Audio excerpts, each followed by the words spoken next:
नमस्कार, मैं हूं इफ्तिखार हसन और आप देख रहे हैं 81 भारत। औरंगाबाद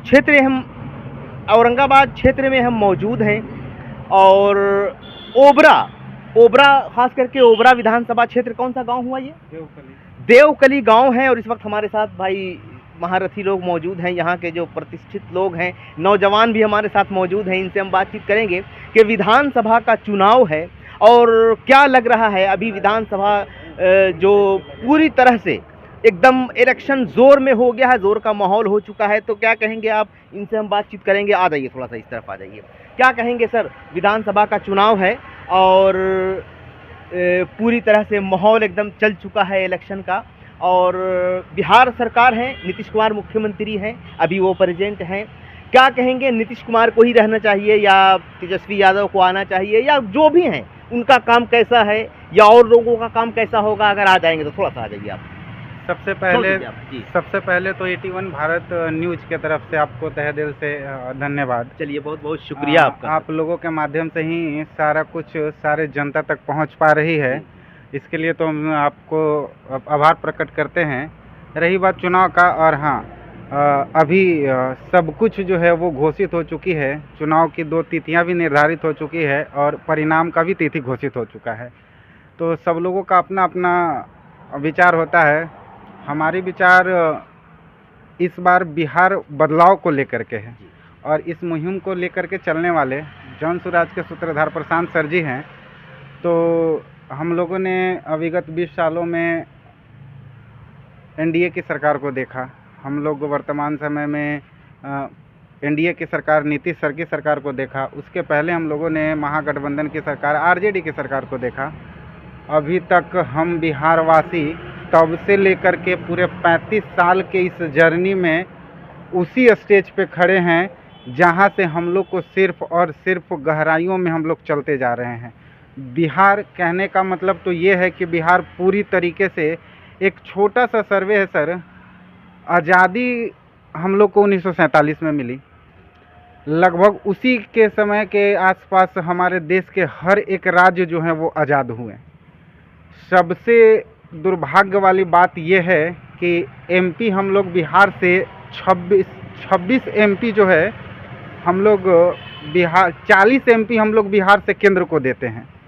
और भी दूसरे राज्य हैं, जैसे गुजरात को बात कर लिया जाए, 26 एमपी देते हैं। सिर्फ कहने का ये मतलब है कि हमारे 40 एमपी कारगर नहीं है और गुजरात के 26 एमपी जो केंद्र को दिए जाते हैं वो कारगर हैं। विकास जो है बिहार में पूरी तरीके से रोकी गई है और बाकी और राज्यों में जो है वो शीर्ष से ऊपर स्थान पे, और हमारा बिहार आज भी शीर्ष से नीचे स्थान पे है। चाहे उस बात को शिक्षा में ले लिया जाए, चाहे आप किसी भी चीज़ों को, रोजगार को ले लिया जाए।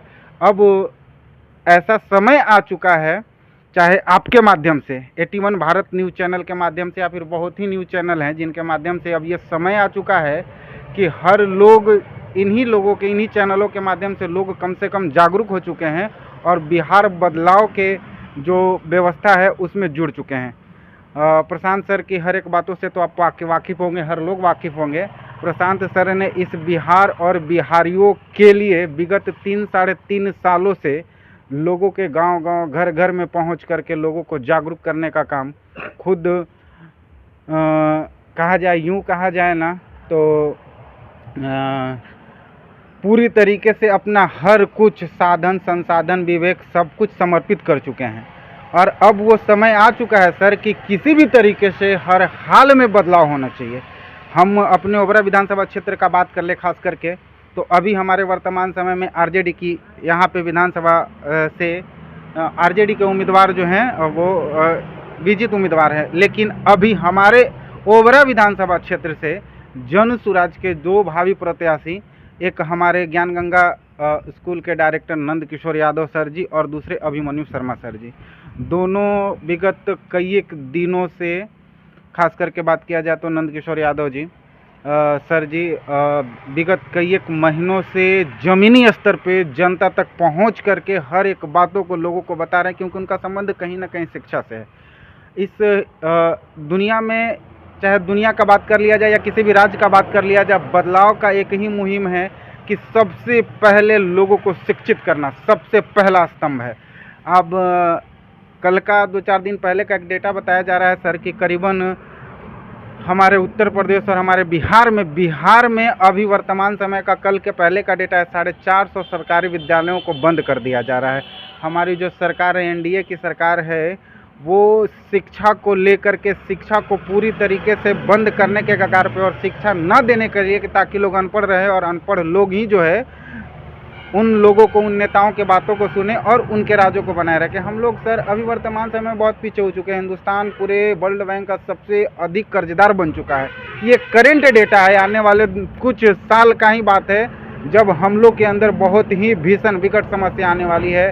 सारे पैसे, जिस पैसा का सही यूटिलाइज होना चाहिए, किस जगहों पे खर्च होने चाहिए, ये सरकार कुछ नहीं देख रही है। अभी लेटेस्ट क्या 10-10 हज़ार रुपया 75 लाख लोगों के अकाउंट में गई, 75 लाख महिलाओं के अकाउंट में गई। ये तिजोरी सिर्फ अभी ही था, 2025 से पहले भी ये तिजोरी खोला जा सकता था।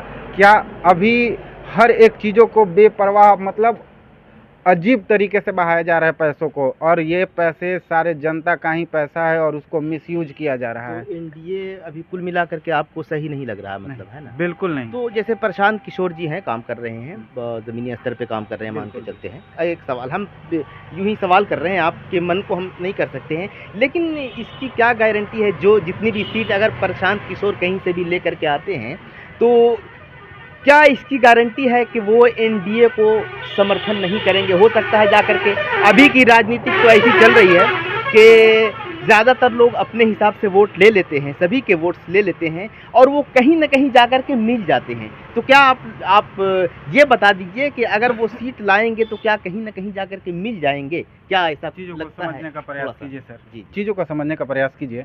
प्रशांत सर ने अपने हर एक प्रेस कॉन्फ्रेंस में लाइव आकर के हर एक चीज़ों पे अपना वक्तव्य रखे हैं। वो बोले हैं कि अगर हमारी पार्टी, मान लिया जाए कि 50 सीटें लाएं, 20 सीटें लाएं, 30 सीट लाएं, वो कहीं ना कहीं या तो वो सीटें एनडीए की होंगी या इसके पहले, इस चुनाव के पहले वो सीटें गठबंधन की होंगी, महागठबंधन की होगी। वो दोनों सीटें कट करके अगर दोनों लोग सरकार बनाने में समर्थ नहीं है तो उनका कहना है कि हम अपने जो भी हमारे लोग प्रत्याशी जीत करके आए हैं, हम उनको अपने स्तर से कहेंगे चुनाव फिर से राष्ट्रपति शासन को लागू करवा करके चुनाव जो है वो हम फिर से करवाने का कार्य करेंगे, न कि हम किसी पार्टी में सम्मिलित होंगे। मतलब ये तय है कि वो किसी पार्टी में शामिल नहीं होंगे। चलिए इस बात को भी देखते हैं। सर, क्या नाम हुआ आपका? मेरा नाम सोनू कुमार हुआ। क्या कहेंगे आप, अभी जो बिहार में खास करके वर्तमान अभी सरकार है, उनके बारे में क्या कहेंगे? बहुत सारे लोगों का ख्याल है कि कोई और सरकार आनी चाहिए, बहुत सारे लोगों का ये ख्याल है कि वही ठीक है। क्या? नहीं, हम प्रशांत किशोर सर को चाह रहे हैं कि प्रशांत किशोर सर की सरकार आवे, ठीक है। चलिए, क्या नाम हुआ आपका? मेरा नाम सोनू कुमार हुआ। चलिए, बहुत अच्छी बात है जो जय जय बिहार, जय भारत। जी जी, बिल्कुल, आपने दिल की आवाज़ को निकाल दी। क्या कहेंगे? थोड़ा आ जाइए इस तरफ। नहीं, बिहार के नहीं है। अच्छा, बिहार के नहीं है। क्या कहेंगे आप, अभी युवा हैं और बिहार में वर्तमान जो सरकार है, अभी सरकार की स्थिति क्या है और क्या होनी चाहिए स्थिति, है ना? तो आप युवा हैं, आपकी सूझबूझ अलग है, क्या कहेंगे आप? हम तो जन स्वराज को देखना चाहते हैं सर। अच्छा, सभी जन स्वराज के लिए हाँ। आप लोग जन स्वराज के समर्थक हैं। जन स्वराज में ऐसा क्या खास है, कुछ बताएंगे कि जन स्वराज को ऐसा क्या करना चाहिए? अच्छा, ठीक है, जन स्वराज अगर जीत जा, कहीं से भी जन स्वराज पार्टी अगर जीतती है, जितनी सीटें कहीं से लाती हैं, तो क्या उनको करना चाहिए? क्या वो अपने वादे के मुताबिक कायम रहेंगे? और क्या उनको आप लोगों को क्या उम्मीदें हैं जन स्वराज से खास करके? जन स्वराज से यही उम्मीद है कि रोजी रोजगार तो पक्का मिलेगा। हाँ। शिक्षा व्यवस्था में तो सुधार आएगा। बाकी जो इधर क्या बोलते हैं, जो लेडीज़ का वो वृद्धा पेंशन है वो बढ़ाने का काम करेंगे। कृषि विभाग में वो क्या बोलते हैं, कुछ सुधार लाएंगे। अभी तो कुछ नहीं है, ऐसा देख रहे हैं हम, जैसे बेरोजगार बैठे हैं तो बैठे हैं, कहीं 2 पैसे काम भी नहीं मिल रहा है। वो अब आशा लगा है कि नया पार्टी आएगा कुछ नया काम करेंगे। हाँ, इसी बात से नया पार्टी आएंगे तो कुछ नया काम करेंगे। क्या नाम हुआ आपका? चंदन कुमार। चलिए, आइए, देखिए, क्या कहेंगे आप? अभी वर्तमान सरकार है, खास करके क्या कहेंगे आप? सीधा वर्तमान सरकार है, साफ साफ यही कहना है कि नीतीश जी के सरकार में 20 साल के नेतृत्व में विकास अपने चरम सीमा पे है। बहुत बढ़िया विकास, बहुत बढ़िया रोड की व्यवस्था, स्कूल की व्यवस्था, बिजली की व्यवस्था, कानून व्यवस्था बहुत बढ़िया है। इसलिए 25 से 30 फिर से नीतीश कुमार। यानी 25 से 30 फिर से नीतीश जो नारा लग रहा था। जी। क्या नाम हुआ आपका? मेरा नाम श्रीकांत सिंह है। पूरी तरह से आप नीतीश कुमार के सपोर्ट में हैं, जी। मतलब खूब विकास उनका अच्छा लग रहा है। जी, बहुत अच्छा। चलिए देखिए, आप देख सकते हैं कि ओबरा विधानसभा क्षेत्र में हम मौजूद हैं, जो बहुत सारे लोग जो जहाँ पे जिस तरह के लोग मिल रहे हैं हम उनसे बातचीत कर रहे हैं। तो यहाँ पे कुछ मतलब जनसुराज के समर्थक हैं खास करके, और ये एनडीए के ही समर्थक हैं। जो हमारे, क्या नाम बताया आपने?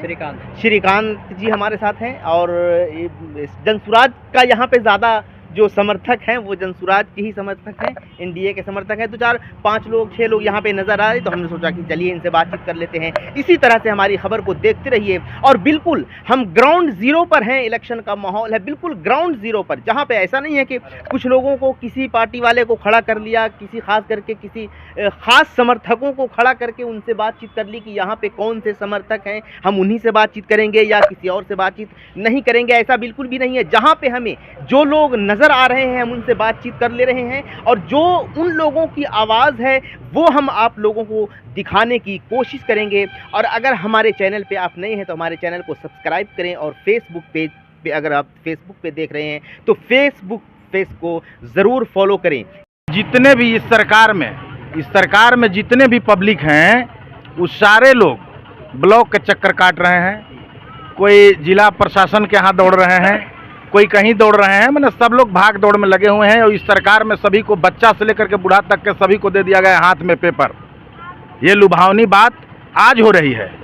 जब चुनाव के मुद्दा उठा है तो लुभावनी बात हो रही है। किसी को 10,000 रुपया दिया जा रहा है, किसी को कुछ दिया जा रहा है, बहुत तरह के घोषणा हो रहा है। बहाली भी आज आ रही है। आज के 20 बरस पहले बहाली होनी चाहिए थी। हमारे यहाँ बहुत लोग थे बेरोजगार, उस पर विचार नहीं किया गया। जो आज विचार किया गया है वो पहले विचार होना चाहिए था।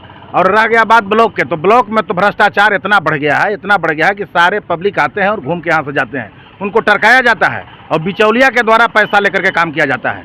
ये सरकार का यही नीति है, इसलिए इस सरकार को हटना बहुत जरूरी है। देखिए, बात दरअसल ये है कि हर तरफ लोगों की यही शिकायत है कि अगर ऊपर से जो भी योजनाएं आती हैं तो यहाँ से बाहर निकलना मुश्किल हो जाता है, क्योंकि अगर ब्लॉक पे किसी योजना का आगमन हो जाता है, योजना यहाँ पर आ जाती है और यहाँ पर लोग काम करवाने के लिए जनप्रतिनिधि भी पहुँचते हैं। यहाँ पे पंचायत समिति भी कुछ लोग हमारे साथ मौजूद हैं, वो पहुँचते हैं, इनका काम यहाँ पर नहीं हो पाता है। आइए हम देखिए, पूछते हैं, क्या नाम हुआ सर आपका? विनय पासवान नाम है। अच्छा, क्या कहेंगे यहाँ पे काम के बारे में? यहाँ काम का भ्रष्टाचार है। हम लोग 1 साल से योजना दे रहे हैं, कस्टम 15वीं का योजना, अभी तक कस्टम का योजना खुला नहीं है। और जब खुलने का समय आ रहा है कि आइए खोल रहे हैं तो आचार संहिता लागू है। अब आचार संहिता लागू में आपका योजना चढ़ेगा नहीं। आपको 8-9 महीना से हम लोग टहल रहे हैं योजना के बारे में। क्या हम लोग विकास करेंगे पंचायत क्षेत्र में? यहाँ पे किन की गलती कहेंगे आप? बीडीओ साहब को गलती कहेंगे। बीपीआरओ पहले थे, उनके गलती कहेंगे। बीपीआरओ कहते हैं कि बीडीओ साहब नहीं है, बीडीओ साहब कहते हैं कि बीपीआरओ नहीं है। तो भाई योजना कौन खोलेंगे? जब हम भाई बीडीओ साहब हो जाएंगे कि साइन करना है तो है ये नहीं है, और जब बीडीओ साहब रहते हैं तो कहते हैं कि बीपीआरओ है ये नहीं, तो कौन योजना खोलेगा?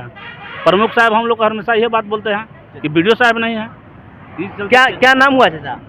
रामेश्वर राम। क्या कहेंगे आप इसके बारे में? क्या कहें, भ्रष्टाचार है, कोई कामें नहीं होता है, आदमी बैठे रहता है ऐसे दिन भर, घर के चक्कर लगाते रहते हैं। और पैसा वैसा का डिमांड भी होता है क्या? पैसा का तो डिमांड होते भाई, जो वहाँ से पदाधिकारी काम नहीं करते हैं और जो बीच में होते हैं उनके थ्रू काम होता है। इससे अंदाज़ा लगाया जा सकता है कि आखिर क्या हो रहा है। जो भी बहुत सारी, मैं ग्राउंड ज़ीरो पर पहुंच रहा हूं, 81 भारत की टीम के कई लोग बिल्कुल ग्राउंड पर पहुंच रहे हैं और ऐसे ऐसे लोगों से मुलाकात कर रहे हैं, बातचीत कर रहे हैं कि वो किसी पार्टी से मतलब नहीं रखते, किसी भी राजनीतिक दल से वो मतलब नहीं रखते। बिल्कुल आम जनता के बीच में हम लोग जा रहे हैं, उनसे हम बातचीत करने की कोशिश कर रहे हैं कि आखिर क्या हो रहा है। तो अफसरशाही की इतनी शिकायतें हैं कि किसी भी विभाग में अगर हम चले जाते हैं तो किसी का काम नहीं हो पाता है, चाहे वो राशन कार्ड बनवाने के लिए जाए उसका काम नहीं हो पाता है, चाहे वो ब्लॉक पे आए उनका काम नहीं होता है। महिलाएं दौड़ दौड़ कर थक गई हैं। यहाँ पर देखिए चाचा भी बैठे हुए हैं। क्या कहेंगे चाचा, क्या नाम हुआ आपका? मेरा नाम मुमताज अंसारी हुआ। अच्छा मुमताज चाचा, क्या कहेंगे आप, मतलब जो सिस्टम चल रहा है, जो विधानसभा का चुनाव है, जो बहुत सारे लोग सिस्टम की शिकायत कर रहे हैं, बहुत सारे लोग मुख्यमंत्री को सपोर्ट भी कर रहे हैं, तो आप क्या कहेंगे? हम तो यही कहेंगे कि नीतीश सरकार में विकास का कार्य हुआ, लेकिन ऑफिशियल चाहे ब्लॉक हो चाहे कोई भी संस्था सरकारी हो, वहाँ पे भ्रष्टाचार है। बगैर पैसा के एक भी काम नहीं होता है। पैसा दो तो काम कराओ। तो ये सरकार को बदलना ज़रूरी है, बदलाव होना चाहिए। आप क्या कहेंगे चाचा, कैसे क्या कहेंगे काम करवाने के लिए? कहीं पे लोगों की शिकायत है या मुख्यमंत्री का मामला है कहीं पे, उसमें क्या कहेंगे? बिहार का चुनाव है। बिहार सरकार के हम क्या कहें, बिहार सरकार का तो काम कर ही रहा है मेरे भाई, इस समय कोई दिक्कत ना है, काम कर रहे हैं। चलिए, मुख्यमंत्री साहब खुश हैं? खुश हैं, काम करेंगे, खुश हैं। जी जी बिल्कुल। चलिए, हर तरह के अब एक आदमी पर निगरानी कितना रखेंगे? जी जी जी। आप क्या कहेंगे? हम क्या कहेंगे सर, हम कुछ तो बोल दीजिए। हम कुछ न कहेंगे सर। सब मिल नहीं रहा है। 15वीं का पैसा भी फंसा हुआ है हम लोग का। डेहरा पंचायत से हम पढ़ते हैं। मेरा नाम है विजय कुमार साहब। अच्छा, तो पैसा अभी तक के नहीं मिला? नहीं मिला। तो मतलब ये किसकी गलती कहेंगे आप? अब किसकी गलती है? ऊपर वाला की गलती कहेंगे। जो हमसे ऊपर है उन लोग का गलती है सर। जी ठीक है, काम अच्छा हो रहा है, जी, कोई दिक्कत नहीं है। है ना? दिक्कत वही है, किसान पर खाली ध्यान नहीं दे रहे हैं। लोन है, KCC का लोन है, हम लोग परेशान हैं। लोन अच्छा। चुकती करने में इतना ब्याज बढ़ा रहा है बैंक कि परेशान है उसी में। और सब ठीक है, सरकार बिजली पानी रोड सब बढ़िया तो है सरकार। क्या शुभ नाम हुआ? शत्रुघ्न सिंह।